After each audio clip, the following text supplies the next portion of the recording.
ఈయన ఇప్పుడంతా ఇంటెలిజెన్స్. ఎవరిని అరెస్ట్ చేయాలి, ఎవడి మీద కక్ష తెచ్చుకోవాలి, ఎక్కడ తప్పుడు పనులు చేయాలి, ఇదే పని ఇతనికి. ఈ ది కల్ప్రిట్ ఇన్ దిస్. కాదని చెప్పగలుగుతామని అడుగుతాను నేను. అక్కడి నుంచి ఇంటెలిజెన్స్కి వచ్చావు కదా, నీకు తెలుసు కదా, తెలిసి నువ్వే లిస్ట్ తయారు చేసి పంపించావు. మళ్ళా ఎవడికి ఉద్యోగాలు ఇవ్వాలని తాడేపల్లి కొంపలో కూర్చొని ఇష్టానుసారంగా చేసి, వీళ్ళ ఇష్ట ప్రకారం చేసి, మొత్తం దాచిపెట్టి తప్పుడు అఫిడవిట్లేసి ఇష్టానుసారంగా బిహేవ్ చేసే పరిస్థితికి వచ్చారు వీళ్ళు. They are unfit to be IPS. ఐపీఎస్ని కూడా వీళ్ళకి తీసేయాలి. అలాంటి దుర్మార్గుల్ని, ప్రజా జీవితాలతో ఆడుకునే వ్యక్తుల్ని పనిష్ చేయాల్సిన బాధ్యత ఉంది. ఇది పనిష్ చేయాల్సిన కూడా డిమాండ్ చేస్తున్నా. ఇది సరే, ఇంకా మీరు అన్నీ చూశారు. జాబ్ క్యాలెండర్, మెగా డిఎస్సి, ఏదీ లేదు. ఈరోజు ఉండే ఉద్యోగాలు కూడా ఇచ్చినట్టు ఇచ్చి అమ్ముకొని డబ్బులు చేసుకునే దీనికి పోయారు. ఒక 150 కోట్లు 200 కోట్లకో అవినీతికి పాల్పడి పిల్లల జీవితాలను సర్వనాశనం చేసే పరిస్థితికి వచ్చారు. ఇది బాధాకరం, హృదయ విదారకం, గుండె తరుక్కుపోతుంది. ఈ దుర్మార్గుల యొక్క కార్యక్రమాలు చూస్తే, వీళ్ళ లీలలు చూస్తే.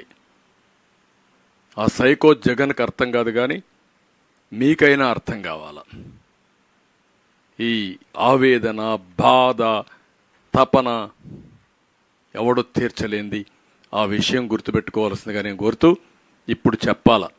ఈ జగన్, సజ్జల, గౌతమ్, సీతారామన్యాయులు, ఆయన పేషీలు ఇంకొక ధనంజయ రెడ్డి, ఆయన ఒక పెద్ద హీరో. అక్కడ మొత్తం రాజకీయం, సెటిల్మెంట్లు, అదే మరిగా మళ్ళీ రాజీలు.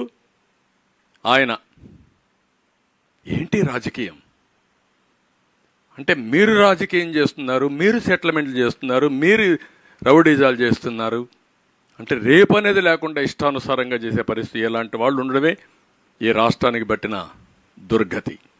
బాధాకరం, విచారకరం. అందుకే చెప్తున్నా, మేలుకోమంటున్న యువతని. ఇది మీకు జరిగిన అన్యాయమే కాదు, రాష్ట్రానికి జరిగిన అన్యాయం. ఈ ఒక్క అన్యాయం కాదు, ఇది 5 ఏళ్లు పోరాడిన నిరుద్యోగులు సాధించిన విజయం, నిరూపించిన సత్యం. ఇది వీళ్ళు 5 ఏళ్లు పోరాడకపోతే ఈ దొంగలు ఎక్కడికక్కడ మేము హీరోస్ కింద మేము అమ్ముకున్నాం, మేమే కరెక్ట్గా చేశాం, మేము ఇంత అఘాయిత్యం చేశాం, కోర్టులో కూడా అఫిడవిట్ వేసాం, మేము హీరోస్ అని సంకలెగరేసుకునేవాళ్ళు. రెండో వాల్యుయేషన్ జరిగిందనే విషయం, అంత డబ్బులు ఖర్చు పెట్టి అన్ని డాక్యుమెంటరీ ఎవిడెన్స్ ఉంటే, కాదు అని చెప్పగలిగే బరిదెగింపు ఉంటే వీళ్ళు ఏమనాలండి? అంటే ఈరోజు మీరు చేసే అన్ని తప్పుడు పనులే కదా, అన్ని ఎదో పనులే కదా. అతను ఎదో పనులు చేయమంటే మీరు ఎదో పనులు చేయడం ఏంటి? మీకు బుద్ధి జ్ఞానం ఉండాలి కదా. ఇంకా నిద్రలేస్తే అబద్ధాలు మాట్లాడడం, ఆ అబద్ధాలని బ్లూ మీడియాలో వేసుకోవడం, సోషల్ మీడియాలో వేయడం, ప్రజల్ని మభ్యపెట్టడం, ప్రజల్ని మోసం చేయడం, ఇలాంటి తప్పుడు పనులు చేసి సహజ వనరులు పోయినాయి. ఇంకొక పక్కన టెక్నాలజీలో పెద్ద ప్రమాదం కూడా ఉంది. ఆ ప్రమాదమే ఇక్కడ ఒక్క విషయంలో మీరు చూశారు, టైటిల్ యాక్ట్లో వచ్చింది మళ్ళా. అంటే ఈ దుర్మార్గులు ఇంట్లో కూర్చొని ఏమైనా మార్చేస్తారు. ఒకప్పుడు ఏదైనా మార్చాలంటే పేపర్స్ మార్చాలి, పేపర్స్ మారిస్తే కొంత కరెక్షన్స్ ఉంటాయి. ఇప్పుడు వీళ్ళ దగ్గరనే పాస్వర్డ్ ఉంటే ముఖ్యమంత్రి గారు ఇంట్లో కూర్చొని ఏది కావాలంటే అది మార్చేయగలుగుతారు. ఇది దుర్మార్గుల చేతుల్లో టెక్నాలజీ ఉంటే ఎంత ప్రమాదమో, ట్రాన్స్పరెంట్గా ఉంటే అంత ప్రయోజనం. ఆ స్టేజ్కి మనం రీచ్ అయ్యాం. ఏముంది, ల్యాండ్ టైటిల్ యాక్ట్ ఇంకోటి ఉన్నాయి, 22A పెట్టేస్తారు. 22A ఏంటి? Government land. అయిపోయింది నీ పని. ఇంకెవడు కాపాడలేడు మనల్ని. ఇది గవర్నమెంట్ భూమయ్యా. కాదండి నాది, మా తాత ఇచ్చాడు, మా అమ్మతో. ఎవరి దగ్గర చెప్తావు? ఎక్కడుంది రికార్డు నీ దగ్గర?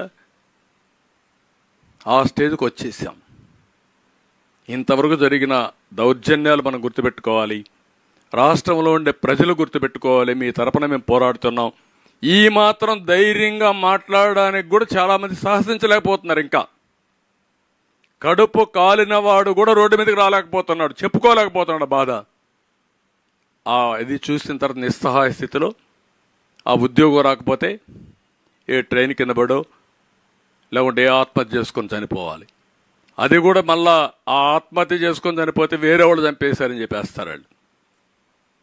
ఇంత నీచులు, పరమ దుర్మార్గులు వీళ్ళు.